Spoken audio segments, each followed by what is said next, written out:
Just like the leaves, single-family home prices are falling. Hey everybody, it's Alyson with Live South Denver, your real estate strategist and realtor for the South Denver area. It is time for your October Denver market update. Let's dive right into the numbers. We saw 3,600 homes go under contract last month, a drop of fewer than 100 homes from the month before. But because rates are lower right now than they were this time last year, we are up 29% for pendings or under contracts year over year. We had 3,100 closings this month, about 400 fewer than the month before. That puts us down 12% month over month, but we're unchanged from where we were this time last year. New listings came in at 4,700 new listings this month, unchanged from the month before, and we are up 11% year over year for new listings. Inventory in the Denver market increased by more than 2 weeks. We hit 3.6 months of inventory. Average days on market increased by 3. Median days on market increased by 4. Now, on to those October home prices. The average sales price for all homes in the Denver market, $666,000. That is down $38,000 from the previous month. That is a 5% decrease month over month and a 2% decrease year over year. The single family home price average comes in at $741,000, a decrease of $52,000 month over month. That's a 6.5% change in 1 month, and year over year, we're off by 3.5%. The condo and townhome average price came in at $449,000, and this is an increase of $10,000. These condo and townhome average prices and median prices are just going up and down. They are not following a consistent trajectory this year.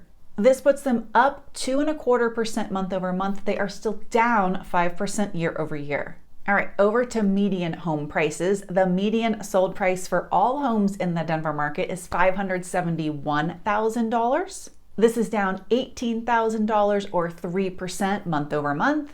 And it's also down 1.5% year over year. The single family home median price is coming in at $625,000.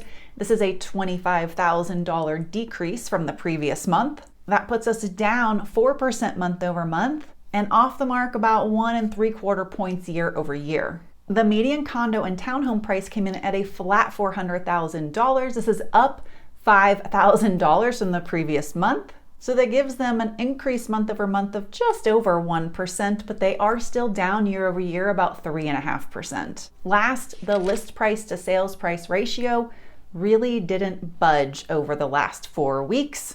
We didn't see a change at all. All right, what are your takeaways? What an interesting set of data. New listings and under contracts aren't petering out from the month before, even as we get closer and closer to year end, and in fact are still outpacing where we were this time last year. We have more than 3.5 months of inventory in the market, a strong uptick from the previous month, so it seems like the market might be getting saturated, and it seems like we have proof for that, right? We've got single family home prices that have dropped 6% or $50,000 in a month, yet somehow we aren't seeing the buyer's discount power increase, right? The list price to sales price ratio didn't change. So that means we aren't seeing the buyer's strength in the market improve. And days on market didn't increase by much, either by the median or the average. We had an average increase of 3 and a median increase of 4. If we were really seeing inventory saturate the market, buyer interest pull back, sellers oversaturating or poorly positioning their inventory, we could see an increase of 7 days on average, 10 days on average, and that is not what we saw. So this data isn't correlating on all cylinders, pulling us toward a market that is in trouble. So here's what I think about the data.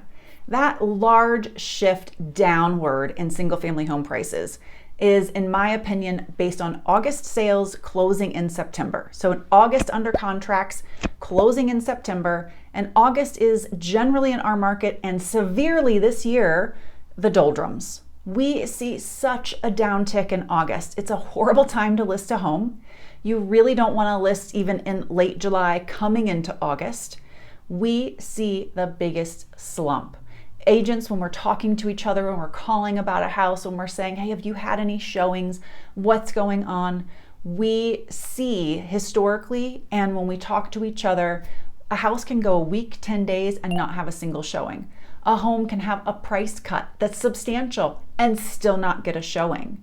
There is just a lull in the market. And this year, with the way rates have been, because they did not start coming down till just a few weeks ago, it was crickets everywhere.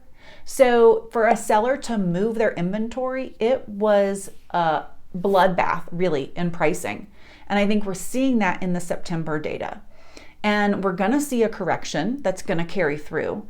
But what we're seeing now as we come from September into October is the market's more fast-paced.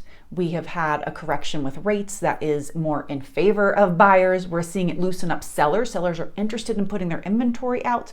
And I'm actually seeing that sellers are pricing more favorably, a lot more fair. They're not having a mindset that is, well, I want to price it here and they're just going to take it and I'll hold out. I'm fine if it sits for 2 months, which is never a great mindset. So we're even seeing aggressively priced product that is bringing in multiple offers. You can have a free rent back. We're limiting what we're doing on inspection because the house looks so great, or it was priced aggressively for the condition, location, etc. And seeing that this time of year, as we're getting so close to election even, is reinforcing the idea that we're going to have a very strong spring market. Thanks for joining me for your market update. If you want to dig in and get strategic on how to best position yourself as a buyer or a seller, please reach out. You know, I always love to connect. And I will see y'all next week.